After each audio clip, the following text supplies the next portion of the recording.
আমরা শিমলিপালের জন্য রওনা দিয়ে দিয়েছিলাম, আর যেতে যেতে রাস্তায় একটা জগন্নাথের মন্দির ছিল, তো সেখানেই আমরা কিছুক্ষণের জন্য গিয়েছিলাম। বেশ সুন্দর ছিল। অতনু আর যায়নি, অতনু দাঁড়িয়েছিল, আমি জানকে নিয়ে ঘুরে এসেছিলাম, আর ওর যে কালিগসরা ছিল তারাও গেছিলো। তো মন্দিরটা ঢুকে এই রকম দেখতে লাগছিল, বেশ সুন্দর ছিল। আর এতটা ঠান্ডা না ভেতরটা, আমার এত ভালো লাগছিল, মনে হচ্ছিলো এখানে বসেই থাকি। বাট একটা টাইম লিমিট ছিল, তাই বেশিক্ষণ আর বসিনি।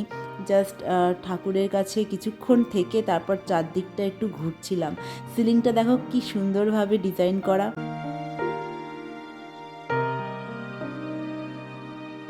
মন্দিরটাতে ঘুরতে ঘুরতে এই কুয়োটা আমি দেখতে পেয়েছিলাম, এর শেষ কোথায় আমি দেখতে পাইনি, এতটা ডিপ ছিল। তারপর মন্দির থেকে বেরিয়ে শিমলিপালের জন্য যাত্রা শুরু করে দিলাম। রাস্তাটা দেখো কি সুন্দর লাগছিল, অপূর্ব ছিল।